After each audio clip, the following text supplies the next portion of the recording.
नमस्ते साथीहरु, तपाईहरुलाई स्वागत गर्न चाहन्छु सजिलो किचन च्यानलको अर्को एउटा भिडियोमा। यो पालिको रेसिपी एकदमै खास हुनेवाला छ। अर्थात् किरात समुदायहरुको राई लिम्बूहरुको एकदमै प्रख्यात मौलिक खानेकुरा वाचिपा बनाउने छौं। अर्थात् वाचिपा भनेको तिते पनि भनेर भनिन्छ। कुखुराको प्वाँख डढाएर अनि स्पेशल तरिकाले यसलाई तयार गर्ने गरिन्छ। आज यो रेसिपी तपाईहरुको बीचमा शेयर गर्दै छु। यो चाहिँ कुखुराको पोलेको भुत्ला हो। सुरुमा त भुत्लालाई बाहिरको जुन भाग हुन्छ त्यसलाई पोलिसकेपछि त्यसको भागलाई त्यतिकै छोडिदिने अनि बाँकी रहेको लेयर अर्को भागलाई मात्रै यसलाई धुलोको रूपमा युज गर्ने गरिन्छ। मैले यसरी धुलो तयार गरेपछि रगत अलिकति लिएको छु र यो रगतमा चाहिँ कुखुराको जुन पोलेको भागको भुत्ला थियो त्यसलाई यसरी मिक्स गरिदिएको छु। रगतमा यसरी तयार गर्दाखेरिमा वाचिपाको स्वाद अझै बेग्लै झन् दामी बनेर आउने गर्दछ। यो कारणले यसलाई मैले यसरी मिक्स पनि गरिरहे। किरातीहरुको मौलिक खानेकुरा वाचिपा निकै नै प्रख्यात किराती समुदाय राई लिम्बूको समुदायमा रहेको पनि छ। यतिकै यो तयार भयो। अब यसलाई एक साइडमा राखौं। मैले चाहिँ यो पाकिसकेको अलिकति भात लिएको छु।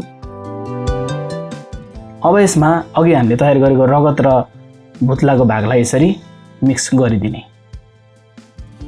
वाचिपा टर्रो टर्रो अमिलो अमिलो मसलायुक्त भुटन जस्तो मज्जाको स्वाद हुने गर्दछ। अब यो खुट्टा, पखेटा, टाउको, घाँटी, मुटु, कलेजो, पाङ्रा लिएको छु। कतिचोटि यसमा कुखुराको आन्द्रालाई पनि प्रयोग गरिन्छ। विशेष गरी चाहिँ लोकल कुखुरा नै हुनुपर्छ। अरू कुखुराबाट वाचिपा बनाउँदा खासै राम्रो हुँदैन। यसलाई मैले मसिनो टुक्रा गरेर काटेर एक साइडमा राखिदिए। अब बनाउनको लागि प्यानमा अलिकति तेललाई राखिदिए। तेल चाहिँ पहिला राम्ररी तातियोस्। अब यसमा प्याजलाई राखिदिने र चलाइदिने। वाचिपा चाहिँ राई लिम्बू अथवा किराती समुदायहरुको चाहिँ उधौली पर्वमा विशेष गरी बनाएर खाने प्रचलन रहेको छ। तर अहिले त अरूको समयमा पनि खाने प्रचलन छ। त्यसपछि प्याज फ्राई भएपछि मासुलाई राखिदिने। अब यो मासुलाई राम्ररी चलाइदिने।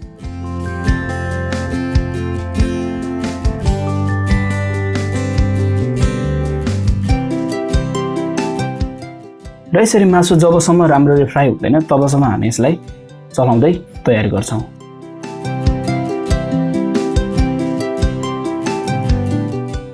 मासुको टुक्रा चाहिँ ठुलठुलो हुनु हुँदैन, सानो हुनुपर्छ।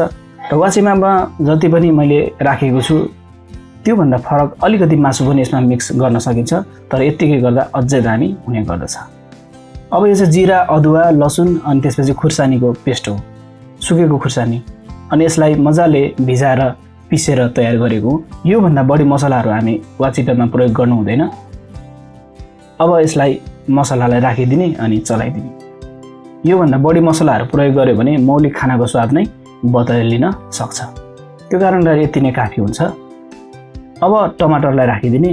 स्वाद अनुसारको नुन त राख्न परि नै हाल्यो अनि चलाइदिने। आगोको तापक्रम सानो गर्ने ताकि मसला नडढोस्। थोरै पानी राखिदिने अनि यसरी चलाइदिनु पनि पर्छ। सम्भवतः धेरै व्यक्तिहरूलाई वाचिपाको स्वाद नयाँ र नौलो पनि हुन सक्छ। किनभने तितो तितो प्रकारको एकदमै मजाको मिठो स्वाद रहने गर्दछ। र यसरी राम्ररी पहिला त मासु हाम्रो मसला फ्राई भएर पाकिसकेपछि अब चाहिँ यसमा एउटा कागती जति राखिदिने।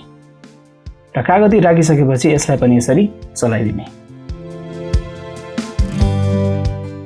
अघि हामीले रगत र कुखुराको भुत्लामा तयार गरेको यो भातलाई राखिदिने।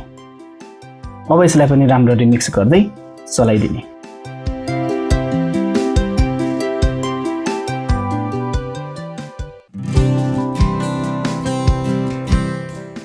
वाचिपा चाहिँ बनाउँदाखेरिमा कतिचोटि ग्रेभी जस्तोमा पनि बनाउने गरिन्छ भने कतिचोटि सुक्खा जस्तो पनि वाचिपा तयार गर्छौं। यसपालि चाहिँ हामीले चाहिँ सुक्खावाला वाचिपा तयार गर्दैछौं। यसरी मजाले राम्ररी फ्राई भइसकेपछि भुटिसकेपछि चाहिँ लगभग हाम्रो यो वाचिपा बनेर तयार हुन्छ। अब चाहिँ मैले यो वाचिपालाई यसरी निकालेको छु अनि सर्भ गरेको छु। निकै नै स्वादले भरिपूर्ण रहेको हाम्रो नेपाली मौलिक खानेकुरा वाचिपा अथवा तिते यो रेसिपी तपाईहरुको बीचमा शेयर गरे। यदि आजको रेसिपी मन पर्यो भने यो भिडियोलाई लाइक गर्नुस्, धेरै भन्दा धेरै सेयर गर्नलाई नभुल्नुहोला। फेरि मिल्नेछौँ अर्को नयाँ र मिठो रेसिपीहरूको साथमा।